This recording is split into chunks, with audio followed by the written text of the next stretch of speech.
아침에 그의 마음이 번민하여 사람을 보내어 애굽의 점술가와 현인들을 모두 불러 그들에게 그의 꿈을 말하였으나 그것을 바로에게 해석하는 자가 없었더라. 술 맡은 관원장이 바로에게 말하여 이르되, 내가 오늘 내 죄를 기억하나이다. 바로께서 종들에게 놓아사 나와 떡 굽는 관원장을 친위대장의 집에 가두셨을 때 나와 그가 하룻밤에 꿈을 꾼즉 각기 뜻이 있는 꿈이라. 그곳에 친위대장의 종된 히브리 청년이 우리와 함께 있기로 우리가 그에게 말하매 그가 우리의 꿈을 풀되 그 꿈대로 각 사람에게 해석하다니 그 해석한 대로 되어 나는 복직되고 그는 매달렸나이다. 이에 바로가 사람을 보내어 요셉을 부르매 그들이 급히 그를 옥에서 내놓은지라. 요셉이 곧 수염을 깎고 그의 옷을 갈아입고 바로에게 들어가니 바로가 요셉에게 이르되, 내가 한 꿈을 꾸었으나 그것을 해석하는 자가 없더니 들은즉 너는 꿈을 들으면 능히 푼다 하더라. 요셉이 바로에게 대답하여 이르되, 내가 아니라 하나님께서 바로에게 편안한 대답을 하시리이다. 여러분, 오늘 제목을 한번 주목해 보십시오. 성공의 위기, 이렇게 표현했습니다. 보통 사람들은 성공하면은 위기라는 단어를 잘 쓰지 않죠. 갑자기 닥친 어려움, 예기치 않은 갈등, 이런 거를 우리가 위기라고 하지 성공은 위기로 잘 보지 않습니다. 그러나 우리가 성경을 보면 금방 알 수 있는 것은 사람들은 그래도 실패를 잘 넘기는 경우가 있지만 성공을 잘 넘기는 경우는 많지 않습니다. 우리 한 예로 이스라엘의 초대 왕이었던 사울은 왕이 되기 전에는 겸손하고 배려심이 많은 사람이었습니다. 근데 왕이 되자 그는 교만한 사람이 되었고 결국 미치광이가 되었습니다. 다윗도 예외가 아니죠. 그렇게 쫓기는 고통스러운 삶 속에서는 늘 하나님 앞에서 겸손했지만 왕이 되고 힘이 생기고 모든 게 평안해지자 그는 밧세바를 범하는, 하루아침에 무너져 내리는 실수를 하게 됩니다. 영국의 철학자요 사학가였던 토마스 칼라이는 아주 중요한 지적을 합니다. 실패에 대처할 수 있는 사람 100명 가운데 성공에 대처할 수 있는 사람은 한 명뿐이다. 굉장히 맞는 말인 것 같습니다. 그래서 우리는 크리스찬으로서, 하나님의 자녀로서 실패에 대처하는 법뿐만 아니라 성공에 대처하는 법도 배워야 합니다. 어떤 분은 생각하기를 내가 요셉처럼 다윗처럼 왕이 될 것도 아니고 총리가 될 것도 아닌데 과연 이 말씀이 나에게 그렇게 중요한가? 아니요, 중요합니다. 왜냐하면 하나님은 저와 여러분 모두에게 승리하는 삶, 성공하는 삶을 약속하셨기 때문이에요. 그래서 우리는 바른 성공을 위해 하나님이 원하시는 준비를 해야 합니다. 그날 아침만 해도 요셉에게는 여느 날과 다르지 않았던 아침입니다. 눈을 떴더니 감옥이었어요. 어떤 학자는 아마 요셉이 한 10년 정도는 감옥에 있지 않았을까. 애굽에 끌려온 지 13년이 되었습니다. 그는 매일 아침 눈을 뜨면 감옥에서 깨어났습니다. 바뀌지 않는 현실이었어요. 그런데 그날 해가 지기 전에 요셉은 애굽의 2인자 자리에 오르게 됩니다. 말하자면 하루아침에 인생이 역전된 거죠. 갑자기 찾아온 성공. 근데 여러분, 정말 하루아침에 역전된 걸까요? 정말 갑자기 찾아온 성공일까요? 세상 눈에는 그렇게 보일 수 있어요. 그러나 하나님은 이 성공을 오래전부터 준비하고 있었습니다. 요셉이 이 성공에 잘 대처할 수 있는 준비가 될 때까지 13년 동안 요셉은 계속해서 하나님을 바라보는 훈련, 아니 하나님만 바라보는 훈련을 해왔습니다. 그래서 우리가 지난주 말씀을 통해서 배웠지만 그의 연약함, 그의 실패, 실망, 우울함을 통해 하나님은 그를 계속해서 갈고 닦으면서 오직 하나님 한 분만 바라보고 하나님 한 분만 의지하는 신앙을 갖게 하십니다. 그리고 이제 요셉은 바로 앞에 서게 됩니다. 그래서 오늘 창세기 41장의 중심 주제는 이것입니다. 핵심 교훈은 성공에 잘 대처하기 위해서 하나님을 영화롭게 하면서 살아야 한다.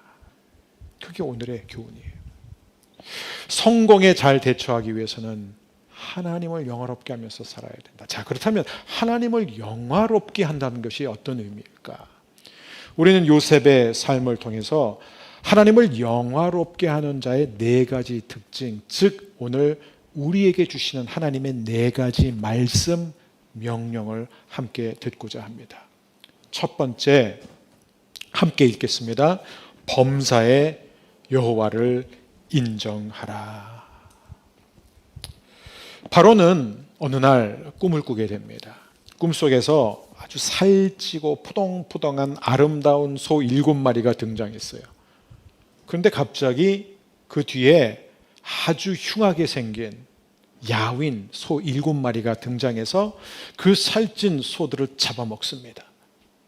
근데 문제는 뭐냐면 그 살찐 소들을 잡아먹었는데 여전히 흉하고 여전히 마른 상태로 소들이 있었다는 거예요. 깨어난 다음에 다시 잠들었는데 또 꿈을 꾸게 됩니다. 이번에는 아주 토실토실한 7 이삭을 보게 됩니다. 근데 갑자기 그 뒤에 바싹 마른 아주 흉하게 생긴 이삭 7개가 등장하는데 그 이삭 7개가 토실토실한 이삭 7개를 삼켜 먹습니다. 그런데 그 이삭은 여전히 야위고 흉한 상태로 있었다는 것이죠. 바로는 잠에서 깨어나자마자 애굽의 모든 지혜로운 사람들, 똑똑한 사람들, 현인들, 마술사들 다 부릅니다.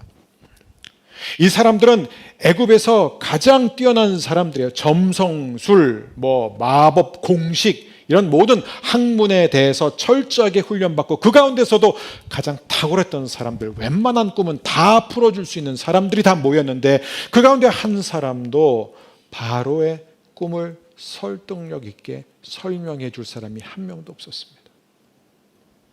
이 꿈은 하나님으로부터 왔기 때문이죠. 바로 그때 술 맡은 관원장이 요셉이 생각난 거예요. 그리고 바로에게 말합니다. 사실 제가 2년 전에 감옥에 들어갔었을 때 한 청년을 만났는데 그 청년이 내가 꾼 꿈과 떡 굽는 관원장이 꾼 꿈을 정확하게 해석했습니다. 그랬더니 바로가 바로 그 요셉을 불러들입니다. 바로의 호출을 받은 요셉은 감옥에서 바로 나와서 소위 소독을 당하게 되죠. 왜냐하면 바로 앞에 거지 모습으로 나갈 수는 없으니까. 그리고 가장 중요한 것이 수염을 깎는 것이었습니다. 왜? 히브리 사람들에게는 수염은 존귀함의 상징이지만 애굽인들에게는 불결함의 상징이기 때문에 그래서 면도를 다 하고 애굽인의 모습으로 바로 앞에 서게 됩니다. 자, 바로 앞에 선 이 잘생기고 빛나는 청년 요셉이 있습니다. 그리고 바로가 그 요셉에게 던진 첫 번째 질문이 뭐냐면 너 꿈 굉장히 잘 푼다더라 이거예요. 내가 들으니까 너는 참 그걸 잘한다더라 이렇게 말합니다. 근데 보통 사람 같았으면은 얘 조금 합니다. 그렇게 대답한 게 겸손해요. 그죠? 제가 13년 동안 옥살이를 하다 보니까 그냥 제가 노력해서 조금 훈련했습니다. 그게 겸손한 발언처럼 느낄 수 있어요. 근데 요셉의 대답은요, 바로의 그 칭찬이 그 말이 떨어지기가 무섭게 뭐라고 그러죠? 저 아니에요. 이거예요. 저 아닙니다. 이게 16절입니다. 16절 보니까 내가 아니라 하나님께서 바로에게 편안한 대답을 하시리이다. 저는 못합니다. 그런데 하나님은 하십니다. 이게 무슨 얘기예요? 저는 아무것도 아니지만 하나님은 이런 저를 통해서 일하십니다. 이게 요셉의 신앙 고백입니다. 고민하고 잠시 머뭇거리면서 생각하고 나온 게 아니라 그냥 튀어나온 거예요. 저는 여러분이 이렇게 하나님 중심의 삶이 되시기를 축복합니다. 정말 중요합니다. 여러분, 우리는 그리스도인으로 살아가면서 하나님의 말씀대로 살려고 하다 보면은 가끔씩 세상 사람들 눈에 굉장히 바르게 보이고 또 정직해 보이고 아름다워 보일 때가 있습니다. 아니요, 많아야죠. 그럴 때마다 신약 성경에 나와 있는 대로 사람들이 너희의 그 행위에 대해서 묻거든, 너희의 그 소망에 대해서 묻거든 항상 할 대답을 준비해라. 그때 우리는 어떻게 대답합니까? 제가 아닙니다. 하나님이 하셨습니다. 하나님이 하셨습니다. 저는 여러분 모두가 요셉처럼 그런 고백을 할 수 있는 기회가 많이 생겨나기를 축복합니다. 오해하지 마십시오. 누군가가 우리에게 좋은 말을 하고 칭찬해 줄 때마다 아니에요, 아니에요, 하나님이 하셨어요, 그렇게 말하라는 얘기가 아닙니다. 예를 들어서 예배가 끝나고 제가 우리 성도님들 만날 때 어떤 성도님들이 목사님 오늘 말씀 너무 은혜로웠습니다, 목사님 오늘 말씀에서 큰 힘 얻었습니다. 제가 한 거 아니거든요, 하나님. 저 그렇게 대답 안 합니다. 왜냐하면 상대방의 의도는 뭐예요? 격려하는 거잖아요. 상대방을 세워주고 격려하고 자신이 받은 은혜를 나눌 때 굳이 거기에다가 제가 한 거 아니에요, 다 하나님이 하셨습니다 라고 할 필요 없어요. 제가 실제로 신학교 다닐 때 그런 분을 겪어봤어요. 그분은 위로하려고 무슨 얘기만 하면 다 자기가 한 게 아니라 하나님이 하셨대요. 그건 겸손이 아니에요. 그건 겸손이 아닙니다. 그래서 사람들이 우리에게 어떻게 그렇게 침착하게 행동할 수 있습니까? 어떻게 이런 상황에서 그런 지혜로운 조언이 나올 수 있습니까? 어떻게 당신의 가족은 그렇게 화목할 수 있습니까? 어떻게 당신은 그렇게 일을 잘할 수 있습니까? 어떻게 당신은 그렇게 겸손할 수 있습니까? 어떻게 당신은 그렇게 공부를 잘하면서도 정직할 수 있습니까? 이런 얘기를 들을 때마다 제가 아닙니다, 하나님입니다. 그리고 우리가 감사합니다라고 대답할 때 항상 잊지 않아야 되는 게 우리의 마음으로 하나님이 하셨습니다, 하나님 영광 받아 주옵소서. 그게 요셉이 받은 훈련이에요. 모든 게 하나님으로부터 온다. 사도 바울은 고린도전서 4장 7절에서 이렇게 말합니다. 내게 있는 것 중에 받지 아니한 것이 무엇이냐?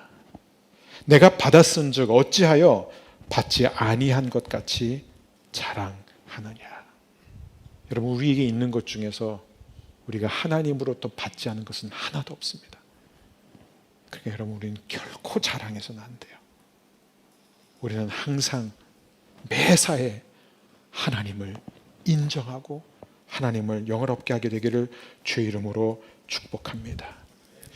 제가 고등학교 때 되게 개인적인 얘기라서 좀 쑥스럽지만 저도 이런 기회가 그때 처음으로 주어졌어요. 제가 어렸을 때 목회자로 부름받았는데 제가 혼자 삐뚤어진 결론을 내리기를 목회자는 공부 잘할 필요 없다. 그렇죠? 제가 스스로 내린 결론이에요. 현실과 상관없이. 왜냐면 목회자는 설교 잘하면 되고 기도 잘하면 되는 거지 뭘 공부를 잘해야 되겠어요. 그래서 제가 스스로 합리화하면서 이제 착하게 살려고 애는 썼지만 공부에 취미가 없었어요. 그러다가 제가 고등학교 때 너무너무 철야 기도 가운데 하나님의 음성을 들으면서 하나님이 저를 만지신 게 너무너무 제가 그때 변화를 받아가지고 제가 갑자기 책상에 앉아서 시험 공부를 하기 시작했습니다. 저희 부모님이 그때 보시고 충격받으셨어요. 갑자기 시험 공부를 밤새면서 하니까. 그리고 정말 그날 그때 시험을 중간고사를 보게 됐는데 그 다음날 갑자기 교장 선생님이 저를 불러갑니다. 제가 얼마나 제 교장실에 몇 번 간 적이 있었거든요. 그러니까 얼마나 긴장했겠어요. 죽었다 이런 마음으로 갔는데 교장 선생님이 저한테 너 어떻게 이번 시험에서 세 과목에서 1등을 했다는 거예요. 이게 어떻게 가능하냐? 이게 무슨 얘기냐면 너 컨닝했냐 이거예요. 너 시험지 유출 뭐가 있었냐 이걸 묻는 거예요. 그래서 제가 그때 정말 떨면서 이렇게 얘기했어요. 저 아닙니다. 하나님이 하셨습니다. 하나님이 하셨. 제가 너무 좋아. 하나님이 하셨다. 교장 선생님 나가래요. 알았다고 나가라고. 그러면 정말 얼마나 좋아요. 알잖아요. 본인은 알아요. 자기가 한 게 아니에요. 하나님이 하신 거예요. 저는 여러분의 자랑이 하나님이 하셨습니다가 되기를 축복합니다. 네. 두 번째, 하나님을 영화롭게 하는 삶. 하나님이 우리에게 주신 두 번째, 하나님의 능력과 주권을 선포하라. 하나님의 능력과 주권을 선포하라. 여러분, 요셉은 지금 바로 앞에서 짧은 대화를 하는데 그 짧은 대화 가운데 하나님을 4번이나 언급해요. 엘로힘 하면서 4번. 이 바로가 알 게 뭐예요? 그죠? 바로는 지금 뭐 이스라엘이라고 해봤자 요셉의 가족분이에요. 야곱 가족이에요. 그게 전부예요.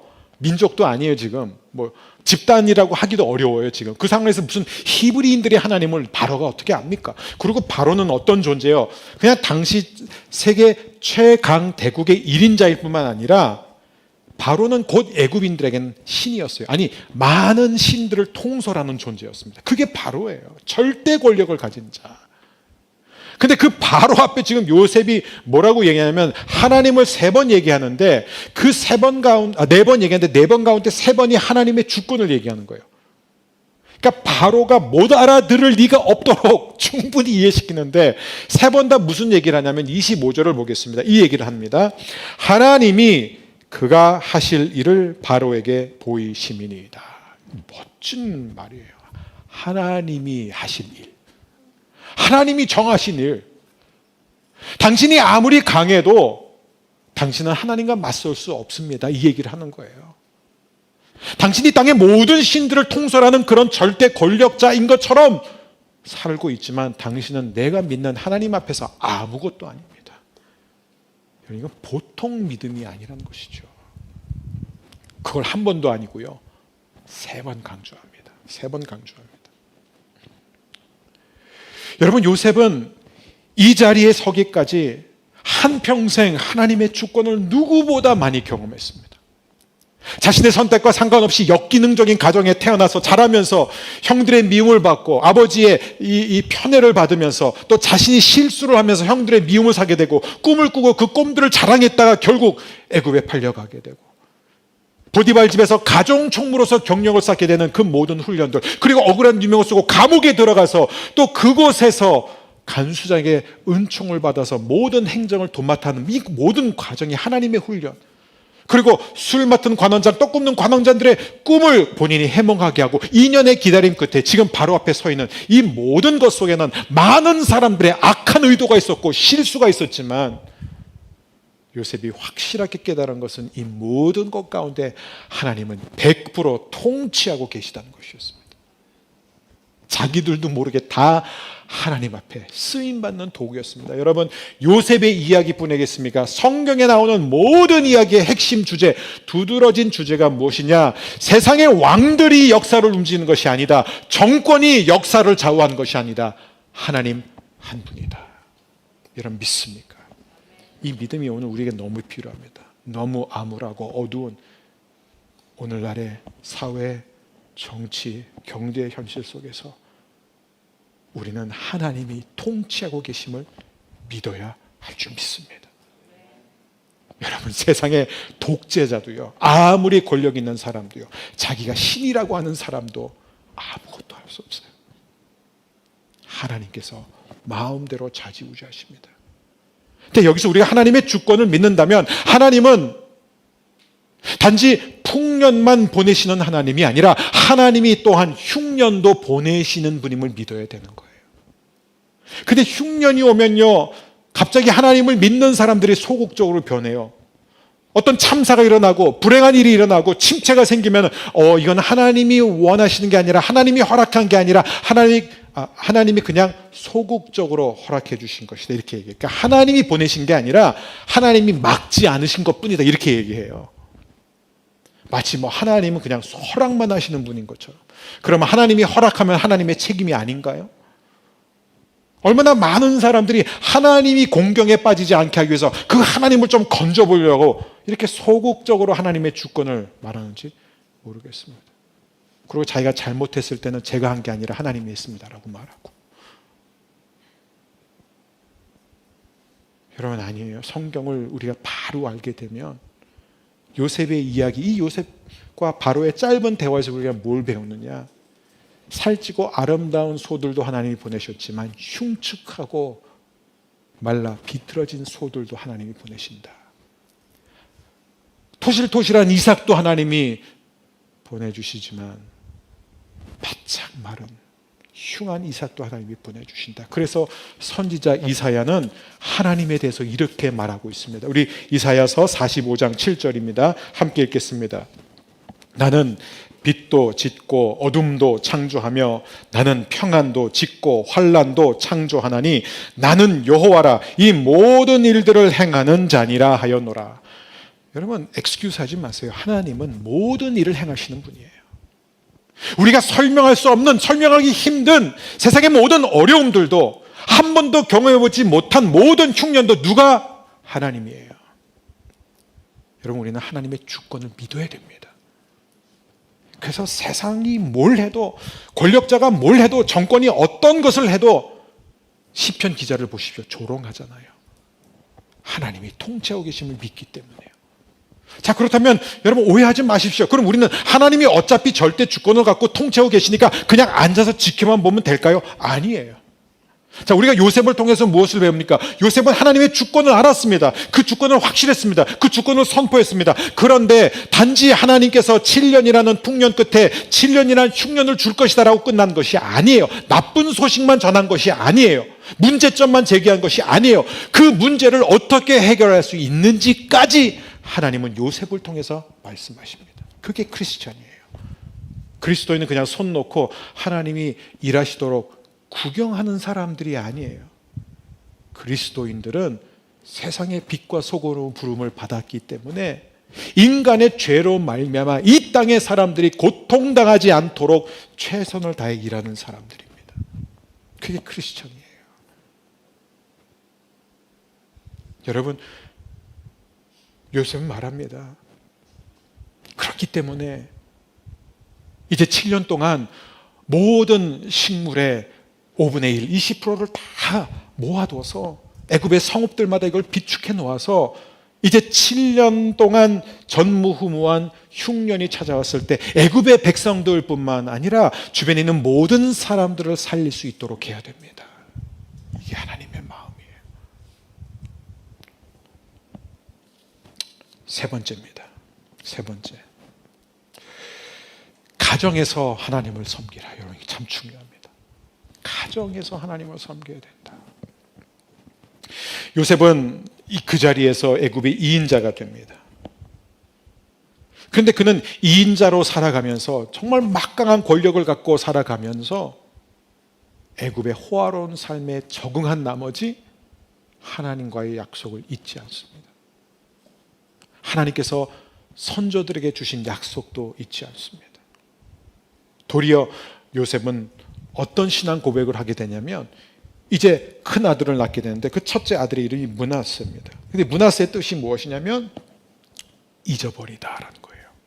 하나님께서 내가 애굽 땅에서 겪은 모든 아픔, 모든 수치와 모든 눈물을 잊어버리게 해주셨다라는 고백입니다. 그 다음에 에브라임을 낳는데 그 에브라임의 뜻은 무엇입니까? 에브라임의 뜻은 갑절의 열매를 맺다. 하나님께서 나를 통해서 내 힘으로는 할 수 없는 놀라운 성공을 거두게 하셨다. 근데 이 두 아들의 이름이 다 히브리 이름이에요. 사실 요셉도 애굽 이름을 쓰고 있었습니다. 사브낫 바네아. 근데 자신의 두 아들을 굳이 히브리 이름을 준 이유가 뭐예요? 그의 신앙을 고백하고 아들들에게 신앙 교육을 시키는 것입니다. 어떤 성경학자들은요, 요셉이 애굽 여인과 결혼한 게 잘못이다 이렇게 말하고 지적을 하고 있습니다.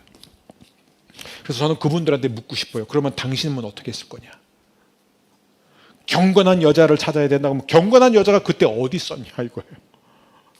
아버지가 살던 그쪽으로 가면 다 거의 가나안 땅인데 가나안 땅의 여인들과 결혼해야 돼요. 아니 모세의 율법에 하나님이 이방 여인과 결혼하지 말라고 하지 않았는데 그거는 몇 년 뒤에 일어나는 일이에요. 지금 모세가 아직 등장도 안 했습니다. 400 몇 년 뒤에 일어나는 일입니다. 아직 하나님은 이방 여인과 결혼을 하지 말라고 말씀하신 적이 없어요. 근데 더 중요한 것은 왜 하나님께서 절대 주권을 갖고 계신 하나님께서 요셉으로 하여금 애굽 여인을 아내로 맡게 했느냐? 왜냐하면 여러분 중요합니다. 하나님은 한 번도 이스라엘 자체에만 관심을 가진 적이 없기 때문이에요. 하나님의 관심은 이스라엘에게 머무른 적은 단 한 번도 없어요. 단 한 번도. 아브라함을 부르실 때부터 내가 너와 내 후손 그 한 사람을 통해 모든 민족에게 복을 줄 것이다. 참 재밌는 게 뭐냐면 요셉이 결국 12형제들 중에서 장자가 됩니다. 요셉이 장자권을 얻어내요.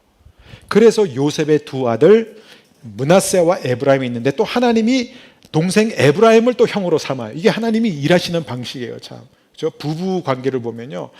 같은 생활을 한 50년 살다 보면 이제 상대방이 이럴 때 무슨 말을 할지 어떤 행동을 할지 감이 와요.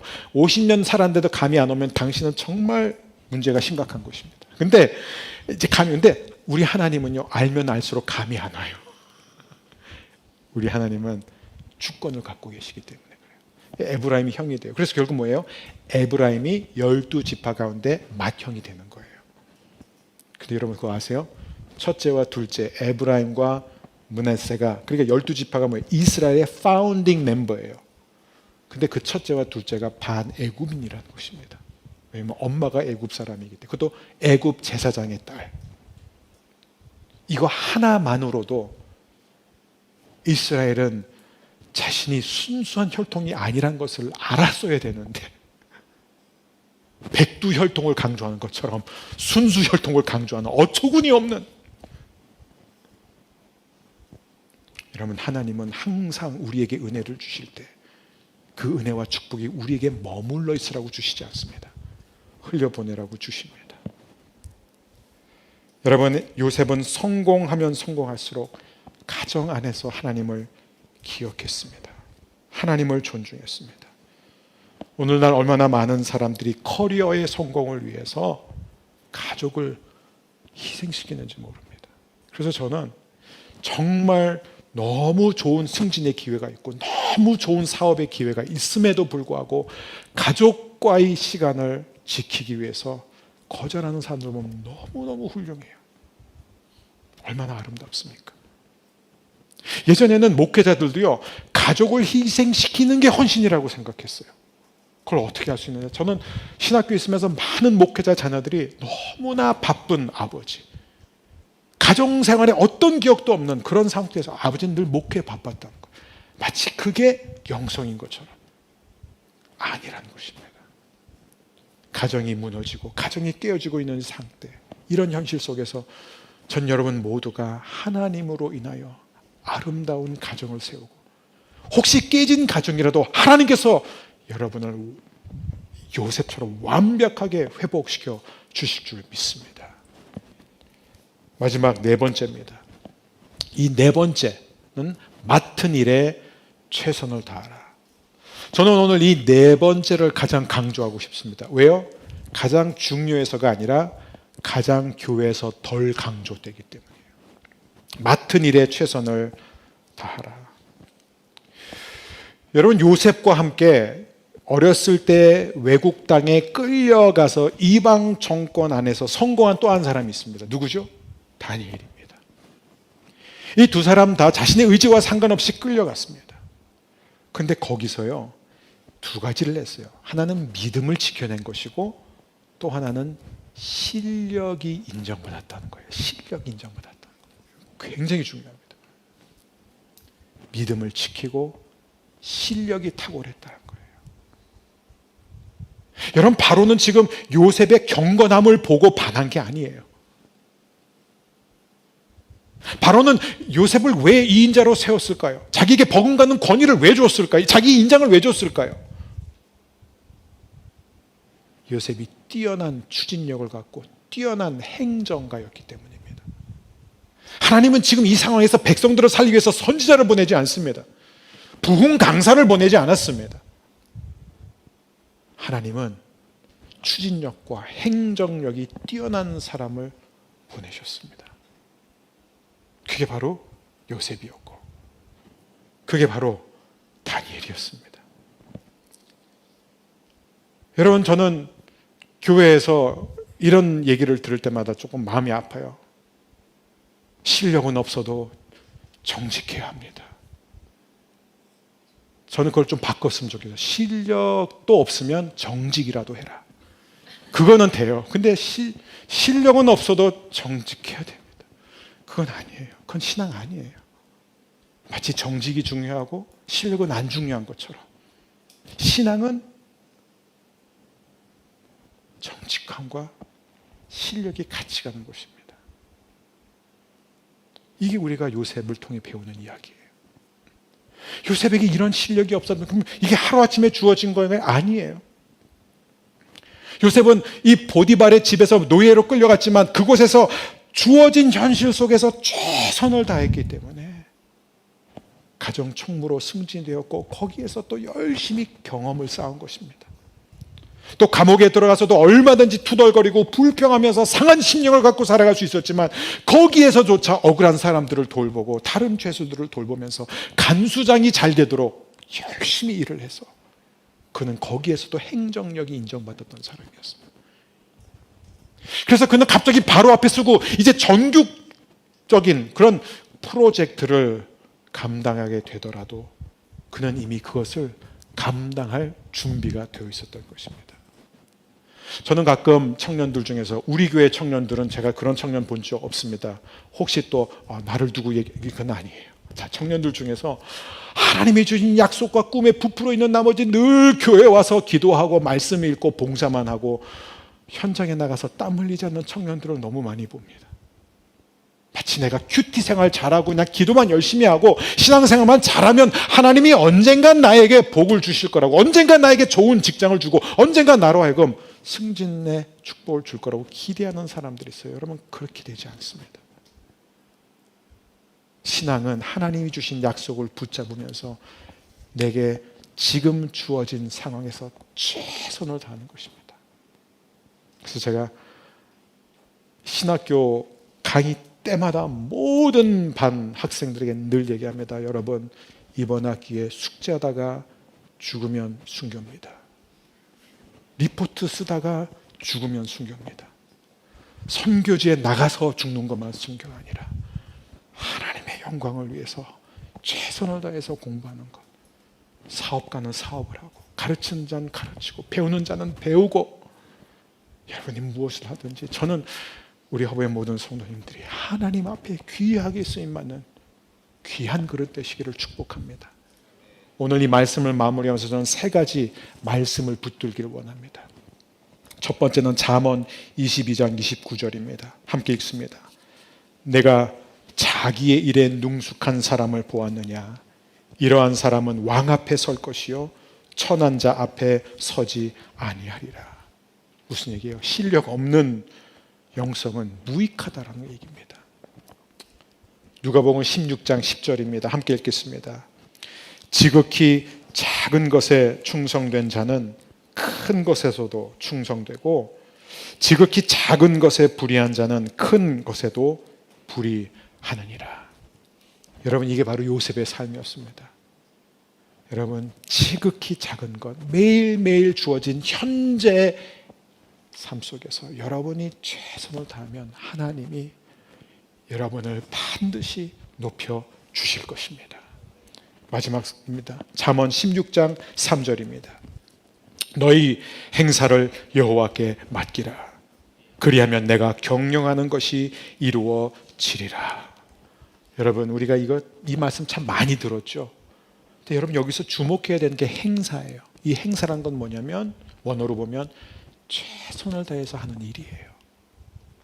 그러니까 그냥 하나님께 맡기라는 게 아니라 진짜 하나님께 맡기는 사람은요 최선을 다해서 일합니다. 그럴 때 하나님이 우리의 길을 열어주시고 하나님의 꿈이 이루어질 줄 믿습니다.